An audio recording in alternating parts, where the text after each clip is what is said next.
Well, welcome everybody to 5 marketing mistakes that small and medium businesses make. Leave it to Homer Simpson to articulate so well the feeling we get when we realize we've made a mistake. Couple of housekeeping items. Everyone is muted. At the bottom of the screen, you'll see a chat icon where you can open a chat window, and we encourage you to type your questions at any time. We'll answer them in a brief Q&A period at the end here. And I apologize in advance if I sound a little gravelly. No COVID, but just have a little bit of a cough. So a little bit about me. My goal today is to keep this kind of fast paced, hit our goal of making sure that we don't exceed 30 minutes of your time. I would say, thankfully, I wouldn't call myself a gray beard of knowledge, or at least I'm not exhibiting the gray beard yet, but I've been at this sales and marketing game for a while. So both from, a personal, business development and sales role to outsourced consulting and engagements with a variety of businesses of various sizes and in various industries. And what I'm looking to share today is really my perspective on some recurring themes that I've come across over the years and engaging with lots of small and medium-sized companies, just consistently seeing, oh man, we keep running into this same mistake, and can we help other companies avoid some of those mistakes? So mistake number one, and this one is consistent. I think it's indicative of, we all get kind of blinders put on us when we're operating in our industry, competing with our competitors, talking to particular companies. But overall, I would say mistake number one, looking and sounding like your industry rather than your customers, tends to be a recurring challenge that small and medium-sized companies face. And you could equate this basically to saying, hey, we sell to Italian prospects, but we insist on speaking German to them. Sometimes there's that much of a disconnect, whether it's technical jargon or industry terms, that basically create a roadblock between you and your customer. And it's really about understanding who your audience is and making sure that you're really communicating to them in their language. One of my favorite elements that kind of stuck with me, I read an article by a sales trainer years ago, and his concept was, in training salespeople, it's talk to your customers as if you were speaking to your own 7, 8, 9-year-old child. Ultimately, that level of clarity of communication is useful. An example he kind of gave to that is, if your child asks, hey, Dad, what do you do? Or Mom, what do you do for work? Would Dad say, I help Fortune 100, Fortune 1000 multinationals identify operational and technology and process gaps to develop and implement roadmaps to meet their aggressive go-to-market strategies? That's a mouthful, right? To basically say you consult and and work with companies of various sizes, or would you simply say, yeah, Dad helps companies and their departments work better so they can sell more? So that level of clarity or of simplifying things is necessary to help you understand and communicate to your audience. Another great example, the book is going on 20 years ago already, Blue Ocean Strategy. I really liked that particular book because they did much more of a qualitative surveying of companies that were exceptionally good at innovating and growing and commanding market share. And one of the biggest takeaways that they had in identifying, what are the attributes that make those companies unique? One of them was making sure you don't have an unhealthy focus on your competition, because at the end of the day, the more you benchmark your competition or try to look like them, that's exactly what happens. You end up looking like them and not truly differentiating yourselves. I guess the other element here, more important than anything, is it's all about the audience, right? A term we use consistently as we're planning marketing campaigns or email campaigns or social media or advertising is always saying, all right, it's about the audience. What's in it for them? How do we convey to them what we have, how it'll help them. And remembering that in this entire business environment, you can really boil down the buying reasons for a company to three things. You're going to help that company, your product or service is going to help them either do things better, less expensively, or more efficiently, right? So, the buzzwords are productivity and efficiency and, cost savings, so all of those issues can really boil down to remembering, hey, ultimately we're helping customers do things better, faster, cheaper.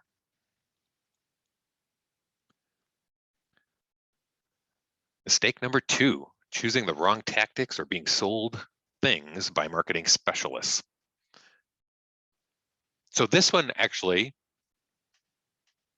could be probably the biggest reason why I founded Gravity Marketing, right? I had noticed that most small and medium-sized companies don't have marketing experts in-house, right? They're just too small to have somebody of a marketing caliber equivalent to a chief marketing officer, right? So these organizations, these business owners end up going to the variety of suppliers of marketing services in the world and saying, what's right? Hey, advertising agency, should I be advertising to grow my business? And I guess the funny thing is, I'd ask you, do you know the name of McDonald's advertising agency? Have you ever seen the advertising agency advertise for business? Well, no, because it's not necessarily right for their organizations. So how do you avoid some of these kind of tactical mistakes or being sold things? Ultimately, if you don't have the knowledge or the expertise in-house to say, hey, social media matters to us, or it doesn't matter to us, or I should spend more on trade shows as opposed to, content creation for search engine optimization.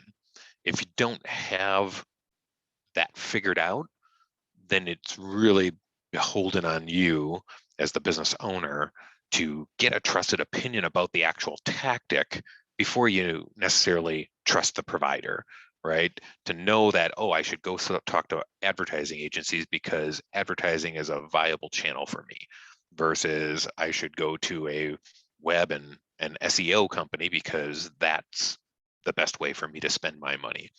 So it's really kind of avoiding some of the hype and having clarity around what you're trying to achieve and which marketing tactics really matter for your particular business. The fundamentals of marketing really haven't changed. It's still, the 4 Ps of marketing, right?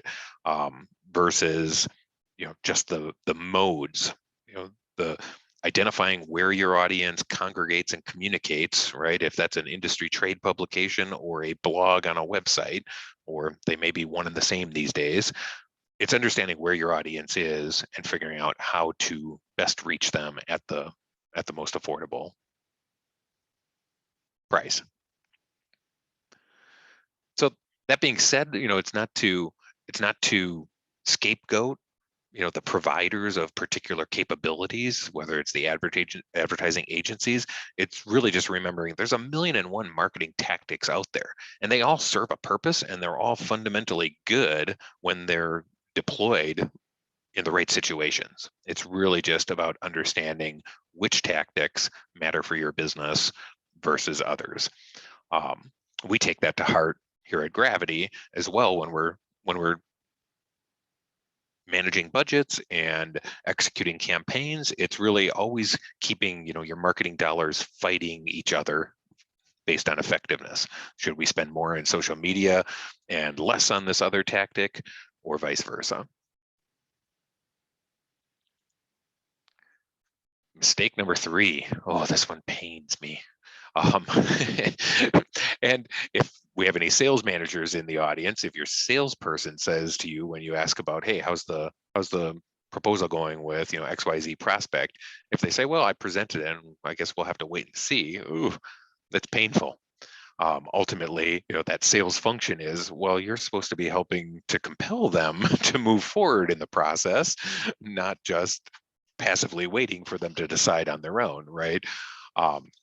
So pick your analogy when it comes to winging it.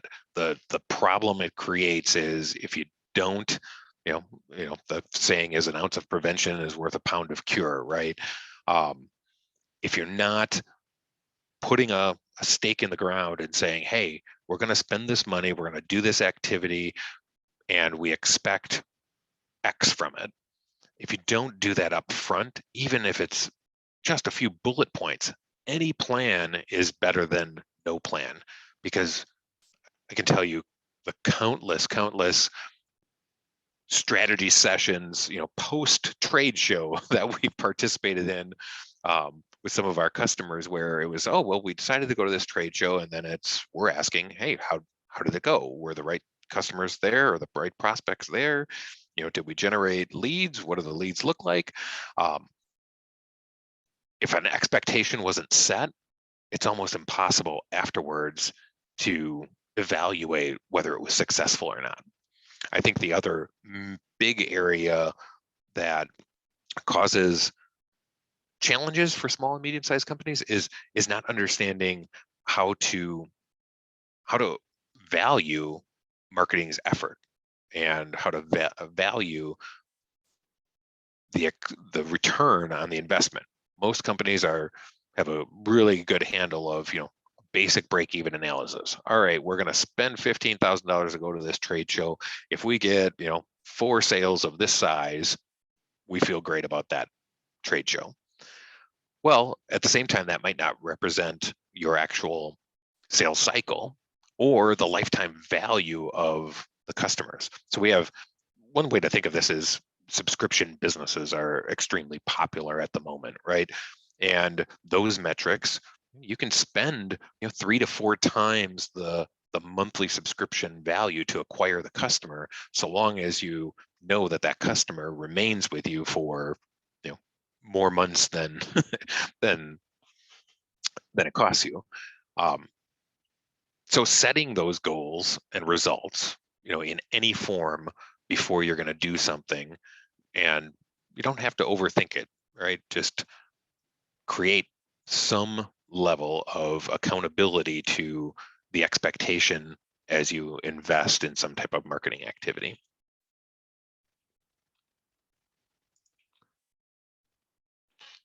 Our fourth mistake: slow or no response to leads, inquiries, or interactions. So I've got a story to share here. For years, I ran a trade show, and sponsors would ask for the list of attendees, right? Email addresses. Give us the email addresses. And we held that as guarded information for years.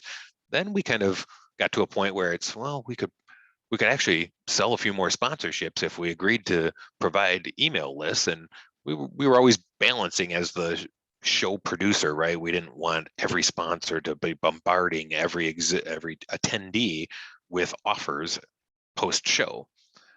And so we gave it a try, right? And started to give sponsors the lists of attendees, worked the opt-in into the registration for the event. And fast forward several years, I would say at best, out of 20 to 30 sponsors receiving an email list, we would see 1 or 2 actually follow through and solicit those attendees. So it's just remembering that you're spending a lot of money to acquire the ability to interact with people, or on generating that lead initially. And if you don't leverage it, it's really just throwing marketing dollars away, right? It's flushing money down the toilet. You could do a quick Google search and just around the times effectiveness on conversion rates in sales, and you'll find some statistics like you see on the screen that Harvard research says only 27% of any leads across any type of product, service, company, industry, what have you, ever get contacted. Only 27%. So just making sure that you've got good follow through on handling inquiries can actually dramatically boost business. Another amazing statistic is in as little as 1 hour, a 1 hour delay, and this can be measured in a lot of ways. If you just have a system that automates a response to the customer when they inquire on your website, as long as that's happening very quickly and at least gives them some confirmation, you're still on the path to a sale. But if you've got things delayed where that's sent over to the sales team, and the sales team might not get to it for 24 hours, the striking statistic there is you're down to a 1 in 10 chance of closing that sale eventually, because it goes back to the old adage, strike while the iron's hot. You've got that person's attention at that point in time, and if you don't do everything possible to ensure that you can be timely in responding to them, you're dramatically decreasing your likelihood of success with that prospect. I think one of the big challenges here around this concept of of not following up or being slow to follow up is also definition of a lead on the organization's part, and the roles of sales and marketing, and what that lead is, and what we're going to do with it. So it's really just making sure that you've got a good system for if somebody inquires off our website, or an email comes into an info@ email address, or a phone call happens. What are we doing to triage that? Who are we handing it to? What are the expectations for turnaround? Making sure that you've got that dialed in, because even if we're dealing with B2B sales processes, we're all still selling to consumers, and people, if they don't get an immediate response and a timely response, they've moved on, right? The opportunity has gone. From a marketing and sales perspective, that really leads directly into our fifth mistake, and this I see happen all the time, and especially in small and medium-sized B2B organizations, even if they've been in business for multi-generations, right? They've tended to be sales oriented and believe that sales and marketing are different things. The spoiler here is that they're not. There's really just one buying process, one sales process that's continuous, and it's really about defining the roles and the expectations for the functions that need to happen. And the big mistake I see consistently in small and medium-sized companies is not having some basic definition of the stages of the sales process. And likewise, understanding who in the organization has responsibility for what. So some of these elements, and I'll end up recommending that you visit our free tools section or email me, and I can point you to some additional blog articles and tools and resources, because we've done an entire webinar on this concept of marketing versus sales, and defining what a lead is and whose responsibility it is at different stages. But I think on a high level, this concept of marketing and sales, and where is that line between what marketing can do and what sales can do, it really boils down to the volume of individuals that any one salesperson can effectively manage for a period of time, right, in the sales process. And across industries, across types of products and services, consistently we see that an individual salesperson can really only truly nurture and develop valuable, meaningful relationships and sales interactions with a couple hundred prospects at any given time, right? That's the list that they can really manage as an individual. Now, on a marketing front, hey, we can potentially buy a list of suspects, right? And try to wake them up to a problem, and then try to make them realize that that problem is more important than the 25 other problems that they have on their plate at the moment.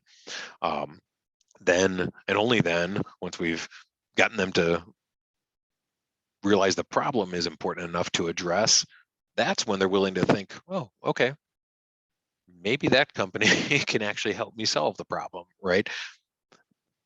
That's when it can get thrown over the fence to a salesperson to then compel them to move forward, right? And amplify the pain and create the sense of urgency, negotiate the final details of the contract. So it's really taking a look and defining, your sales steps as an organization and who has to serve what function. A funny story is speaking with a room full of B2B salespeople, and they said to marketing, well, your job, is to create a lead, and when we ask what is that lead, the sales team says, well, they have budget, they want to buy, and they're ready to move forward. Well, and my response was, well, then what do I need you for? So marketing needs to create meaningful interaction with somebody that can purchase our product or service. Sales in the B2B world has to help that customer realize, hey, now is the time, and we are the company that they need to work with to move that process forward. So really, having the conversations internal in the organization and defining some of this stuff, at least in a rudimentary fashion, just gets everybody on the same page to understand, hey, these are the steps we're trying to move our prospects through, from blissfully oblivious to raving fans of our organization. So with that, I want to open it up to some questions.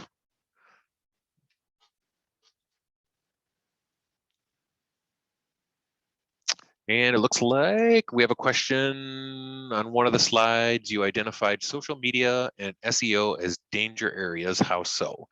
So great question.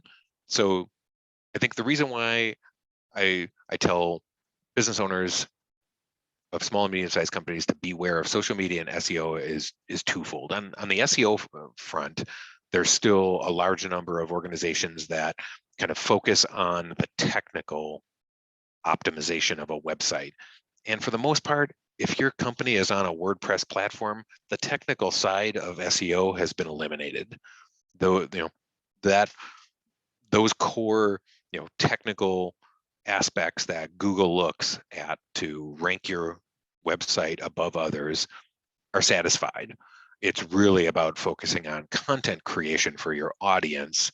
That's really the next level of search engine optimization, is having the right content for things that individuals are searching for.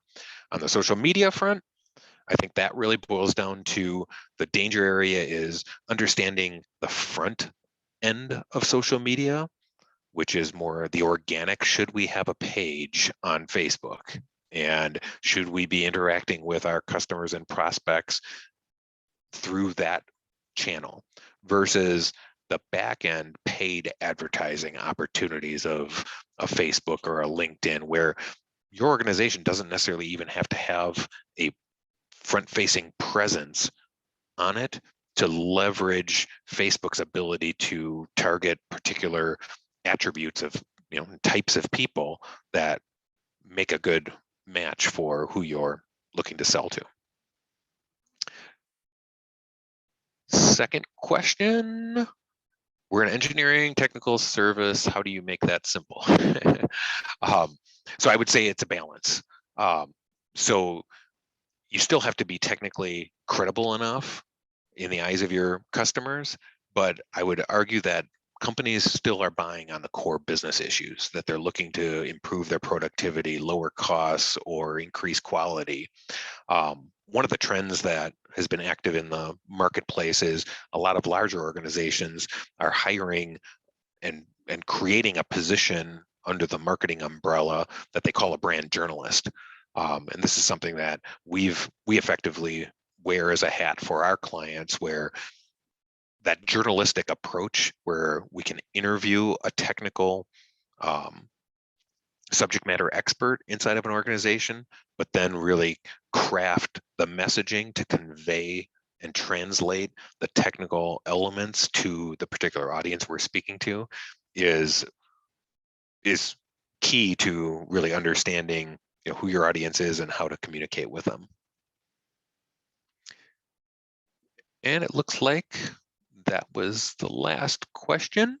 So please do email me, visit our website. We've got a free tools section that has, additional recorded webinars and tools, and our marketing assessment is a great means to, to sit down with a list of questions and kind of think and help prioritize, what areas of marketing really matter for your organization. With that, I appreciate everybody participating and viewing this. Have a great afternoon.